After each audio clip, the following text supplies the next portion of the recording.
చూపులు కలిసిన శుభవేళ 14 రుద్ర తన మనసులో ఎన్నో ఆలోచనలు చేసుకుంటూ పుస్తకం చదువుతూ కూర్చున్నాడు. ఇంతలో వాళ్ళ నాన్న అక్కడికి వచ్చి, ఏంటి రుద్ర, ఏదో ఉన్నావ్ అని అడిగారు. రుద్ర చిన్నగా నవ్వుతూ, ఏం లేదు నాన్న, పొద్దున్నే 7 గంటలకు వస్తానన్నారు అని చెప్పారు కదా, ఇంతలోనే వచ్చేసారా అని అడిగారు.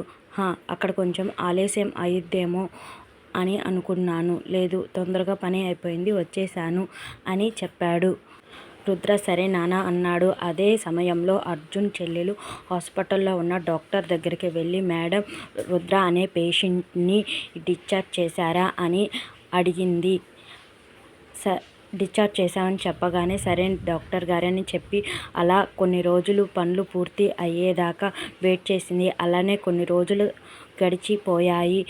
ఆఫీస్లో ఇందు, రుద్ర మరియు అర్జున్ల మధ్య చిన్న చిన్న గొడవలు, సరదా మాటలు రోజు జరుగుతూనే ఉంటాయి. విక్రమ్ ఏదైనా ఉంటే ఇందు వెంటనే కౌంటర్ ఇచ్చేసిద్ది. ఇద్దరి మధ్య జరిగే ఆ ఫైటింగ్ చూసి అందరూ నవ్వుకుంటూనే ఉంటారు. ఇటువైపు రుద్ర కూడా మెల్లమెల్లగా కోలుకుంటున్నాడు. నడవడం, చిన్న చిన్నగా పనులు చేయడం మొదలు పెట్టాడు. వాళ్ళ నాన్న అడిగాడు, ఎలా ఉంది రుద్ర, ఇంకా ఇబ్బందిగా ఉందా లేదా అన్నాడు. రుద్ర బాగానే ఉంది, కొంచెం వాకింగ్ చేసేటప్పుడు మాత్రమే ఇబ్బందిగా ఉంది అన్నాడు. కొన్ని రోజులకు రుద్ర పూర్తిగా కోలుకున్నాడు. మళ్ళీ తన జాబ్ కోసం ప్రయత్నించడానికి అనుకున్నాడు. ఇంకోవైపు అర్జున్ చెల్లి రుద్రాని రోజు గమనిస్తూనే ఉంటుంది. ఈ మనిషి ఇప్పుడు కొంచెం కోలుకున్నాడు అని అనుకుంది. ఇతని ఇంటి దగ్గర నుంచి కానీ అతని ముందుకు వెళ్ళే అంత ధైర్యం మాత్రం లేకపోయింది. ఎందుకంటే రుద్రకి జరిగిన ప్రమాదానికి తనే కారణం అని అనుకుండటం వల్ల దూరం నుంచే చూసింది. రుద్ర కోసం రోజు గుడికెళ్ళి దేవుడికి ప్రార్థించటం మరియు ఆఫీసులో విక్రమ్, ఇందుల మధ్య గొడవలు మాత్రం తగ్గలేదు. విక్రమ్ మాటకు ఇందు కౌంటర్ ఇవ్వడం, ఇద్దరు సరదాగా వాగ్వాదం చేసుకోవడం అలాగే కొనసాగింది.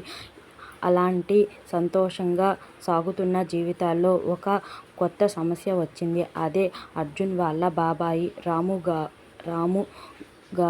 రాము గారు ఆఫీస్కి వచ్చినప్పటి నుంచి ఇందుని మరియు విక్రమ్, అర్జున్ల మధ్య ఉన్న ముగ్గురు కలిసి ఉండటం మరియు ఆఫీస్ లెక్కలు చాలా జాగ్రత్తగా చూస్తుంది. ఎక్కడ ఏ ఖర్చు జరుగుతుందో, ఏ వస్తువులు ఎక్కడ ఉన్నాయో అన్ని క్లారిటీగా తెలుసుకుంటుంది.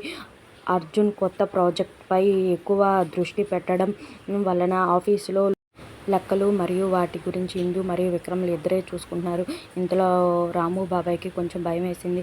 ఇలా లెక్కలు బయట పడితే రేపటి రోజు నా భవిష్యత్ ఇందుపై ఒక పెద్ద కుట్ర చేయాలి అని నిర్ణయించుకున్నాడు. ఇప్పుడే జరిగిన అర్జున్ అమ్మ నాన్నల యాక్సిడెంట్ వెనకాల ఉంది ఇందు అన్నట్లుగా ఒక అబద్ధము కథ సృష్టించాడు. నిజానికి ఆ ప్రమాదం జరిగినప్పుడు ఒక చిన్న పిల్లని కాపాడిపోయే ప్రయత్నంలో బ్రేకులు ఫెయిల్, కారు యాక్సిడెంట్కి గురైంది.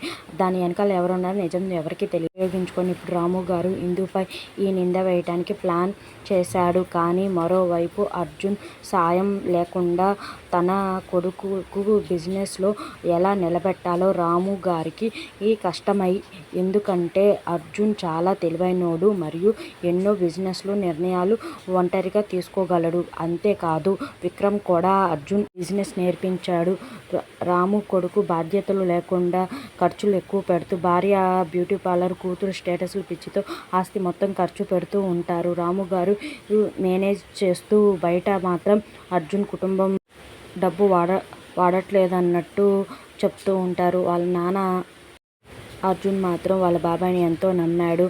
వాళ్ళ బాబాయ్ ఏది చేసినా నమ్మేస్తూ ఉంటాడు. అందుకని రాము బాబాయ్ ఏం చేసినా తన కోసమే చేస్తారంట ఖచ్చితంగా గుడ్డిగా నమ్మేసే అంతగా నమ్మించాడు అర్జున్ని. ఈ అమ్మాయి విషయంలో ఎందుకు ఇంతలా మారిపోయాడు ఆలోచించడం మొదలుపెట్టాడు. 2 గంటలలో అర్జున్, ఇందు మధ్య ఉన్న బంధాన్ని రాము గారు గమనించారు. ఇక రాము గారి కుట్రలు ఎక్కడికి దారి తీస్తాయో, ఇందు నిజం బయటపెడుతుందో లేదో త్వరలోనే తెలుసుకుందాం. చాలా స్పెల్లింగ్ మిస్టేక్స్ వచ్చినాయి. మళ్ళీ నేను చెప్పడం కొంచెం స్లోగా చెప్పాను, అందుకని ఇగ్నోర్ చేసేయండి. నెక్స్ట్ టైం నుంచి ఇలా రాకుండా చూసుకుంటా. మై ఛానల్ సబ్స్క్రైబ్ చేసుకోండి ప్లీజ్.